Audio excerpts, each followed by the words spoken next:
레너드 빅먼이라고 하는 그 사회 심리학자의 실험을 보게 되었습니다. 이 실험의 주제는 이것입니다. 지나가는 핵인들에게 갑작스럽게 부탁을 하게 되는 거예요. 예를 들면 정류장에 자리를 옮겨 서게 하거나 아니면 누군가한테 잔돈을 주게 하기까지 일상복을 입은 사람들과 정장 차림을 한 사람들 가운데 과연 사람들은 누구의 말을 더 잘 들어줄 것인가가 이 실험의 취지였습니다. 일상복을 입은 사람들에 대한 그 반응은 좀 미미했습니다. 절반 정도는 그대로 따라주었지만 나머지 절반은 응해주지 않았다고 하더라고요. 반면에 보안 요원, 그런 이 FBI 같은 제복을 입고 요청한 남자들의 이야기에서는 대부분의 사람들이 그 사람이 시키는 대로 버스 정류장 옆에 이렇게 가라고 하면 서 있고, 저리 가라고 하면 저리 가고, 심지어 다른 사람한테 가서 잔돈을 빌려주라고 하면 잔돈을 주기까지 했다고 합니다. 심리학에서 보면 삶 속에서 이런 기계적인 복종을 일으키는 요소들이 있는데 그것을 권위라고 하는데, 이 권위를 불러일으키는 세 가지 요소가 있답니다. 하나는 직함이래요. 무슨 회장님, 무슨 대표님, 무슨 장군님, 어떤 직함이 그 사람의 권위를 높이게 된대요. 또 하나는 장식이죠. 화려한 장식들, 마치 동물이 자신의 몸집을 크게 부풀려서 상대방을 위협하는 것처럼 장식들이 그 권위를 드러내기도 한대요. 마지막으로 방금 말했던 이 복장이라고 합니다. 무엇을 입고 있는가에 따라 권위 또는 그 가치가 만들어진다는 것이겠죠. 단순히 조금 권위가 있어 보이는 옷을 입는 것만으로 그 대상을 가치 있는 존재로 만들어버리고 그들의 말을 듣고 기계적인 복종을 따르게 한다는 것입니다. 오늘 우리가 함께 읽은 이 사사기의 이스라엘 백성들의 모습이 이 이야기와 좀 닮은 면이 있는 것 같습니다. 그들은 자신들을 이끄시고 승리하게 하시고 절대 파기하지 않는 약속으로 함께 하시는 하나님이 그들과 함께 동행하셨습니다. 근데 그 하나님을 잊어버리게 됩니다. 자신들이 내쫓고 점령했어야 할 그 가나안 족속들에게 오히려 권위라는 옷을 입히고 그들의 그 가치를 지켜내기 시작합니다. 우리 사사기 2장 1절에서 2절인데요. 같이 한 목소리로 한번 읽어봤으면 좋겠습니다. 읽어보겠습니다. 시작. 여호와의 사자가 길갈에서부터 복임으로 올라와 말하되 내가 너희를 애굽에서 올라오게 하여 내가 너희의 조상들에게 맹세한 땅으로 들어가게 하였으며 또 내가 이르기를 내가 너희와 함께한 언약을 영원히 어기지 아니하리니 너희는 이 땅의 주민과 언약을 맺지 말며 그들의 제단들을 헐라하였거늘 너희가 내 목소리를 듣지 아니하였으니 어찌하여 그리하였느냐. 무슨 말씀입니까? 이 땅의 주민들과 언약을 맺지 말라고 했고 이들의 제단을 헐라고 말씀하셨는데 그 말을 지키지 않았다는 것이죠. 언약을 맺게 되었고 제단을 헐라고 했지만 헐지 않았다는 것은 이스라엘 백성들이 그 주민들과 함께 평화를 유지하기로 하였고 그 제단을 헐지 않고 존중하는 것을 넘어서 종국에는 그들의 신을 예배하는 데까지 이릅니다. 나아가서 이들이 이렇게까지 그들과 함께 하고자 했던 핵심적인 이유가 나오는데 사사기 1장 30절이에요. 이렇게 말합니다. 스불론이라고 하는 지파 이야기인데 스불론 지파는 기드론 주민과 나할룰 주민들을 쫓아내지 못하였으므로 가나안 족속이 그들 중에 거주하면서 노역을 하였더라.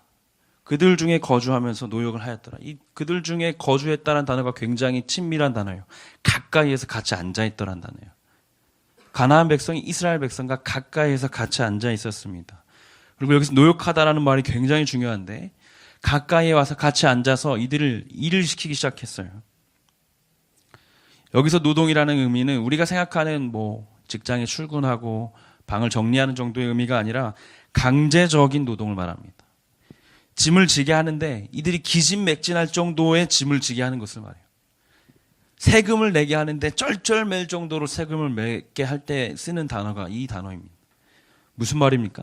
이스라엘 백성들이 이 가나안 족속을 압제하였다. 그들 가까이에 두고. 가나안 족속이 이스라엘 백성들에게 대단한 편의를 제공했다는 것이에요. 그들은 이들과 함께 있는 것이 너무나 쾌적했을 것입니다. 자신들이 해야 할 일들을 다 이들을 해줬고 그 소일거리까지도 다 이들에게 위임했습니다. 이들은 하나님의 약속보다 자신들의 편의, 만족, 질 높은 일상을 원했다는 것이죠. 어쩌면 이들은 생각했을 것입니다. 자신들이 그 권위의 옷을 입게 되었다라고 생각했을 것 같습니다. 그리고 하나님이 아니라 자신들이 할 수 있는 일이 있다라고 여겼던 것 같습니다. 그러나 이들의 오만은 사사기 전체를 걸쳐서 자신들이 노예가 되고 자신들이 이들의 노역을 감당하게 되면서 철저히 박살나게 됩니다. 이스라엘 속에 살면서 자신들의 삶을 꿈꾸던 이 가나안 족속들의 모습을 성경은 이렇게 묘사를 합니다. 1장 27절이에요.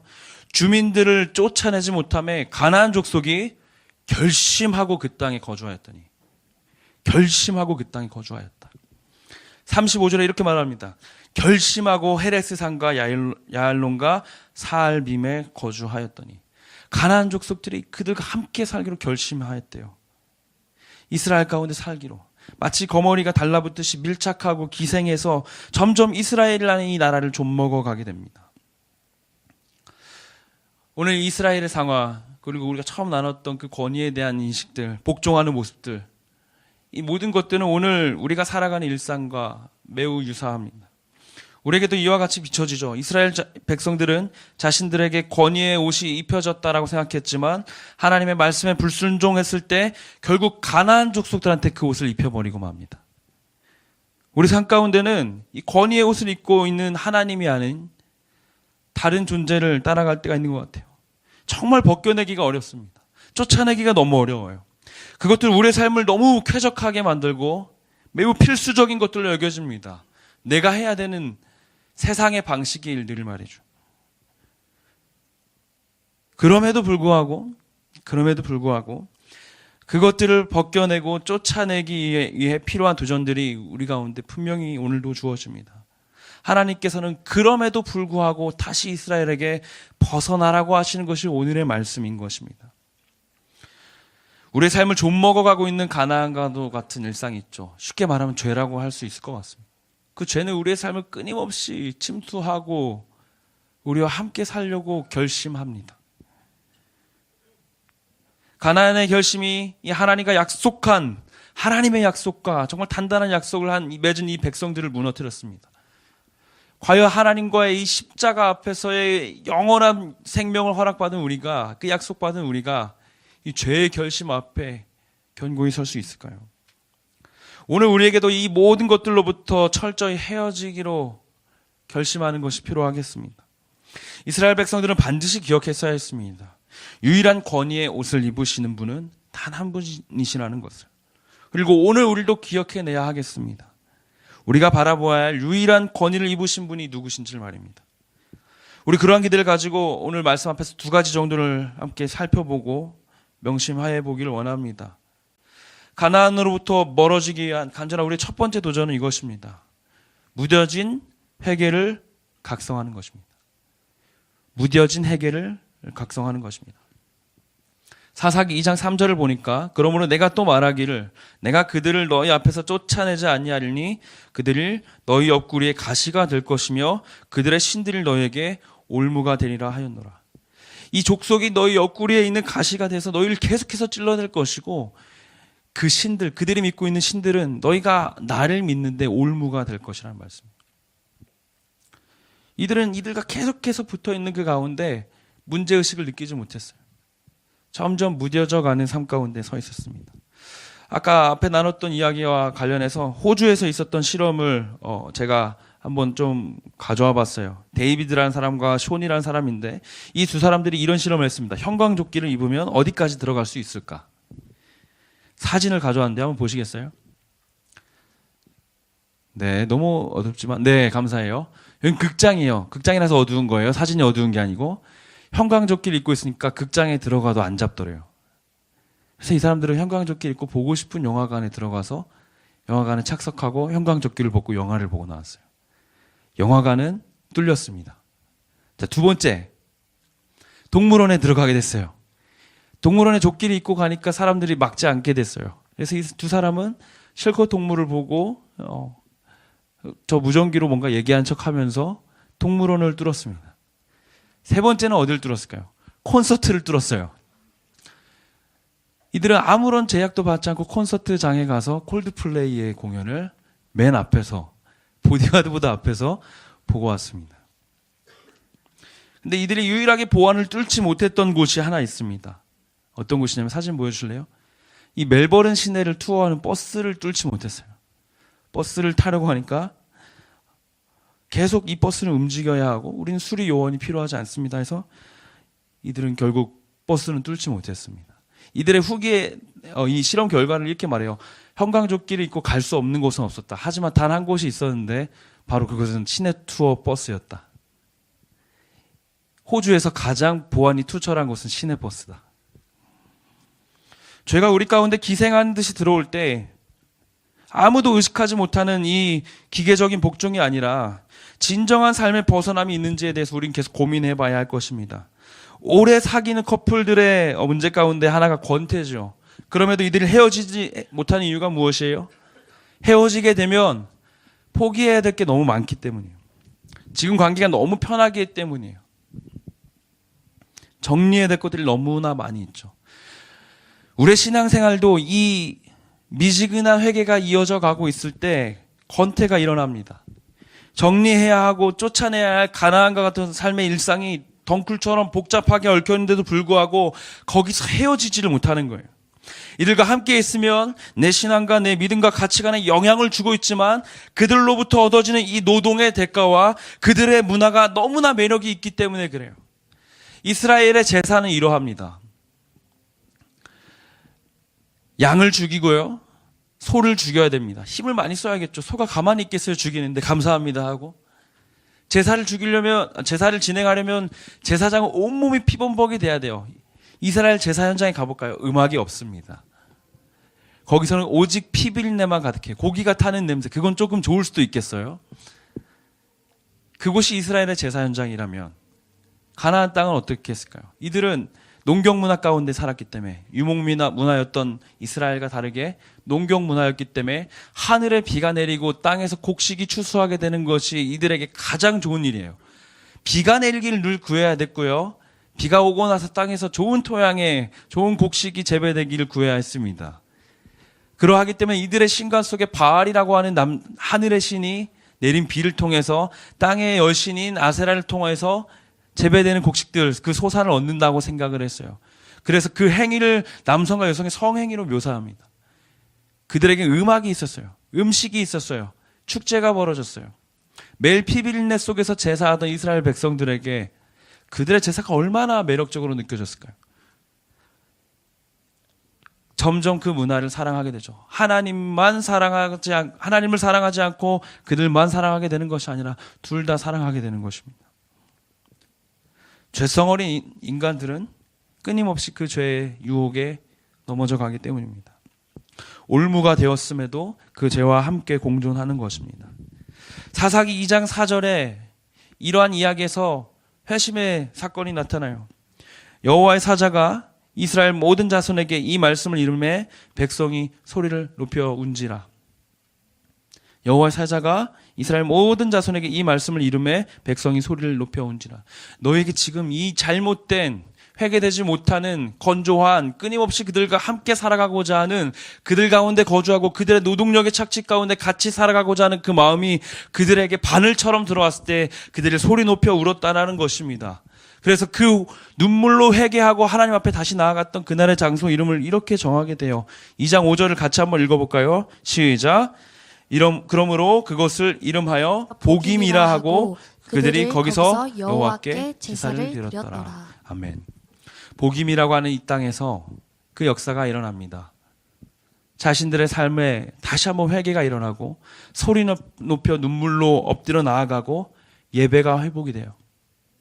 여호와께 제사를 드렸더라. 예배 회복이 다시 일어나는 거예요. 이종규 목사님의 회개를 사랑할 수 있을까라는 책을 보면 이런 표현이 있어요. 회개는 기도가 아니라 삶이다. 회개는 기도가 아니라 삶이다. 우리는 종종 회개를 기도라고 생각해요. 그래서 어떤 텍스트를 말하고 잘못된 사실들에 대해서 열거하면 죄에서 자유롭다고 생각을 하게 되는 경우가 많이 있는 것입니다. 이것이 미지근한 회개 속에 사는 신앙이에요. 때때로 이것도 귀찮지 않습니까? 그것을 말하는 것조차 어차피 다시 지게 될 텐데. 회개는 삶입니다. 움직이고 있고 살아내지고 있고 계속해서 바뀌어가고 계속해서 하나님 앞에 서는 것이 회개라는 것이에요. 사랑하는 여러분, 회개는 기도가 아니라 삶이란 것이 우리 가운데 다시 한번 주어지기 원합니다. 아멘이십니까? 우리의 삶이 진정 어린 회개의 삶이 되기를 소망합니다.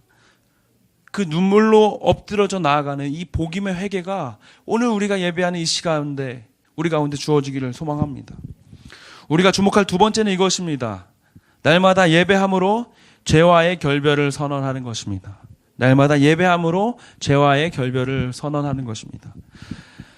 뇌과학에서 말하는 중독을 이기는 방법이 있다면 그보다 더 강력하고 더 오랜 시간 기다려야 되는 자극을 주목하래요. 전 뇌과학에 대해서는 잘은 모르지만 거기서 단적으로 내세웠던 그 내용이 이것입니다. 성적인 충독이 일어났을 때 당신은 누군가 당신의 죽음을 위협하고 있다라고 생각해라. 당신 눈앞에 누군가 흉기를 들고 서 있다고 생각하라. 그럼 당신은 그 성적인 충동으로부터 벗어날 수 있을 것이다. 왜냐하면 인간이 더 강한 자극을 선택하기 때문이래요. 인간이 가질 수 있는 가장 강력한 자극은 무엇일까요? 여러 가지가 있겠죠. 사람에 따라서 다르게 여겨질 수도 있겠죠. 하나님은 그러나 우리 인간에게 가장 큰 자극을 주셨는데 그것은 바로 예배입니다. 나날이 이어져도 끊임없이 하나님 앞에 감격의 예배로 나아갈 수 있는 존재로 우리를 지으셨어요. 죄로 인해 타락한 우리의 본성은 다른 유혹들에게 계속해서 시선을 빼앗기지만 예배만큼은 우리 인간에게 주신 하나님 앞에 다른 모든 가치를 다 뛰어넘을 수 있는 존재인 것이죠. 그래서 성적인 충동이 되었든 우리의 죽음을 위협하는 단서가 되었든 예배 앞에 서면은 그것들을 다 잊혀지게 되는 거예요. 예배를 선택할 수밖에 없도록 만들어 주신 것이에요. 죄보다 더 강한 자극을 쫓아가는 건 더 오랜 시간을 들여서 날마다 변화되어 가고 날마다 채워져 가는 예배를 사모하는 것입니다. 아까 복임에서 그 눈물의 회개의 사건이 일어났다면 우리가 주목할 두 번째는 길갈에서부터 올라온 천사예요. 여호와의 사자는 복임에 그냥 딱 등장한 것이 아니라 길갈에서부터 올라왔다라고 말해요. 뭐 하러 길갈이 나왔을까요? 이 길갈이라는 장소가 이스라엘 백성에게 어떤 의미였을까요? 여호수아 5장 9절을 보겠습니다. 여호와께서 여호수아에게 이르시되 내가 오늘 애굽의 수치를 너에게서 떠나가게 하였다 하셨으므로 그곳 이름을 오늘까지 길갈이라 하느니라. 길갈은 여호수아가 정복 전쟁을 하는 그 중심에 서 있던 곳이에요. 여리고 성을 무너뜨리는 그날에 요단강을 건너는 그날에 이들의 베이스 캠프가 바로 길갈이었어요. 하나님께서 역사하시고 하나님께서 일하시고 하나님께서 승리하시던 장소가 이 길갈이었어요. 길갈에서의 그 시간들을 기억하라는 거예요. 너희는 길갈에서 올라온 자들이라는 걸 기억하게 하시는 거예요. 매일의 삶 가운데 우리의 길갈이 회고되길 원합니다. 하나님과 강렬하게 우리가 추억하였던 곳, 승리하였던 그곳에서 이야기. 그것은 잠시 후가 될 수도 있고 오늘이 될 수도 있고 어제가 될 수도 있는 그 이야기들. 매일매일의 우리 삶의 길갈이 있다면 우린 날마다 승리의 전진이 이어질 것입니다. 이들에게 특별히 더 이 길갈이 기억되어야 될 이유가 있습니다. 마지막으로 보실 텐데요. 제가 읽어드릴게요. 여호수아 4장 20절입니다. 여호수아가 요단에서 가져온 그 12돌을 길갈에 세우고 이스라엘 자손에게 말하여 이르되 후일에 너희의 자손들이 그들의 아버지에게 묻기를 이 돌들은 무슨 뜻이니까 하거든 너희는 너희의 자손들에게 알게 하여 이르기를 이스라엘이 마른 땅을 밟고 이 요단을 건넜음이라. 이는 땅의 모든 백성에게 여호와의 손이 강하신 것을 알게 하며 너희가 너희의 하나님 여호와를 항상 경외하게 하려 하심이라 하라. 아멘. 말씀을 맺고자 합니다. 이스라엘 백성들 반드시 기억해야 될 장면이 있어요. 그들이 발을 처음 내딛던 그날에 기이한 일을 행하시는 그 하나님의 말씀대로 요단강에 건너가던 그날의 기억입니다. 그들은 다시 한번 그날의 자리에 서 있어야 돼요. 지금은 가나안 족속과 함께 살고 그들이 내 귀찮은 일들을 다 감당해 주니까 잠시 잠깐은 편할 수 있지만 그들에게 종점인 삶은 거기서 그 가나안 족속과 어울려 죄와 싸우는 것이 아니라 갈등하는 정도로 함께 공존하는 것이 아니라 하나님을 예배하는 다시 그 길갈에서의 삶으로 다시 자신의 삶에 제하여야 될 가나안 족속과 그들의 문화와 그들의 신과 그들의 제단들을 완전히 부서뜨리는 역사가 필요하다는 것이에요. 사랑하는 여러분, 여호수아 4장 24절에 후일의 그 후손들에게 말하는 하나님의 말씀이 이것입니다. 너희의 하나님 여호와를 항상 경외하게 하려. 너희의 하나님 여호와를 항상 경외하게 하려. 우리 삶 가운데 반드시 주어져야 될 메시지가 이것입니다. 죄와 유혹들, 죄와 결별을 선언하는 가장 큰 힘이 되는 것은 예배입니다. 항상 그분을 경외하는 것입니다. 항상 그분을 바라보는 것입니다. 그래서 십자가로 가까이, 십자가에 도달하여 죄와의 결별을 선언하는 것이 매일의 우리의 삶이 되어야 할 줄로 믿습니다. 복임 앞에 서신 여러분, 오늘 이 시간이 눈물로 회개하는 은혜의 시간이 되길 소망합니다. 우리 한 주간이 날마다 그 복임에 서는 하나님 앞에 회개의 처절한 결단으로 세워져 가기를 주님의 이름으로 축원합니다. 길갈 앞에 서신 여러분, 하나님의 승리를 바라보는 우리가 되길 원합니다. 하나님의 영원한 승리이신 그 십자가가 우리에게 주어졌을 때 그 승리로 죄와의 결별을 선포하는 매일매일 되기를 주님의 이름으로 축원합니다. 우리 그 마음 가지고 함께 찬양하며 나아가겠습니다.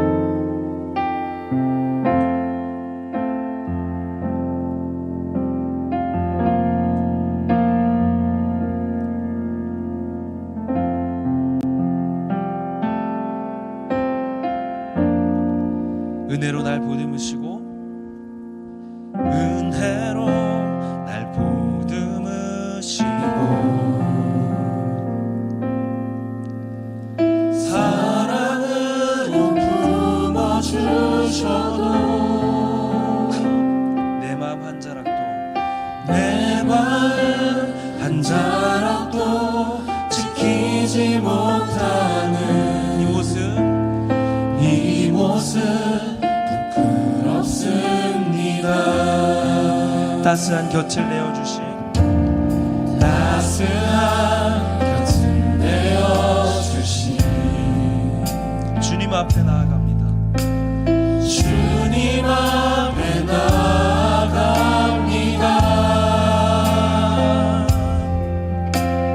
표현 못할 긍휼로 나를 붙드시는 주 이름만 바라봅니다. 주 이름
한번 먼저 기도했으면 좋겠습니다. 주님, 내 삶에 참 많은 가난한 족속과도 같은 삶들이 있습니다.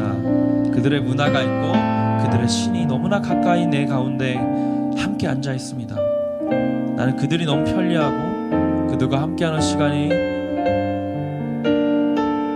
내가 더 높아진 것 같은, 나의 권위를 세우는 것 같은 그들의 문화와 그들의 방식이 참 마음에 듭니다.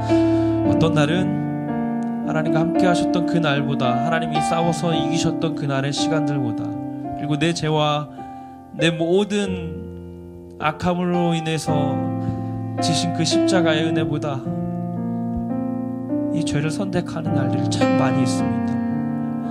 아버지, 헤어지기에 너무나 내 마음이 아쉽고 갈등되는 삶을 살아가고 있습니다. 주님, 그러나 그럼에도 불구하고 그런 우리를 그 죄 가운데 내버려 두지 않으시고 다시 한 번 더 일어서기를, 다시 한 번 더 벗어나기를, 다시 한 번 더 울며 회개하기를 권하시는 주님, 우리에게 요청하시는 주님을 바라보길 원합니다. 아버지, 다시 한 번 우리가 일어나게 하여 주옵소서. 그 모든 것들로부터, 그 모든 죄악과 그 모든 잘못된 문화와 관계들로부터 결별하게 하여 주시옵소서. 하나님 앞에 다시 구별된 백성으로 서서 주님만 예배하고 주님만 높여드리고 주님만 따라가는 우리의 인생 되게 하여 주시옵소서. 주신 말씀 가지고 우리 간절한 마음으로 우리의 복임을 회복시켜 주시옵소서. 주의 이름 부르며 함께 기도하며 나아갑니다. 주여,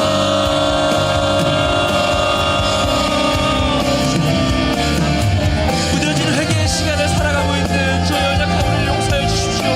우리의 회개가 기도로만 완성되어 가고 성령으로 돌아갑니다. 그저 우리가 하나님 명장 가운데 내 삶을 하시옵소서. 하나님의 뜻으로 알고 또다시 내 삶에 있는 하나님께 물들어 있는 그 가나안 족속과 주님과 함께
회개하며 나아가고 오늘도 다시 주 앞에 결단하면서도 내 마음에 여전히 내려놓지 못하는 도저히 깨트릴 수가 없는 놓아줄 수 없는 죄와 문화 영역들이 있습니다. 삶의 영역들이 있습니다.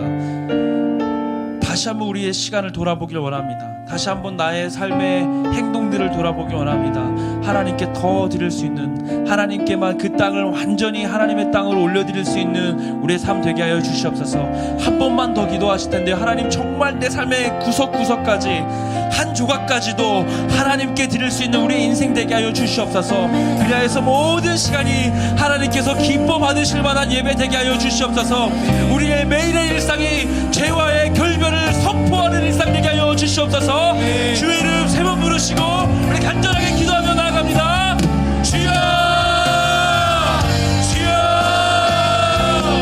주여.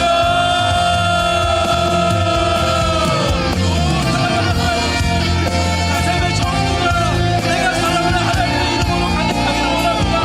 내 삶의 전부가 내가 사랑하는 주님 예배하는 것으로 가득하기를 원합니다. 삶의 그 작은 조각까지도 주 앞에 다 드리기를 원합니다. 하나님만 영광 받으시는 내 인생 되게 하시고, 하나님만 바라보는 나의 인생을 되게 하시고,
하나님 아버지, 우리 삶의 모든 순간이, 모든 조각들이 조금도 남김없이 하나님의 기쁨이 되게 하여 주시옵소서.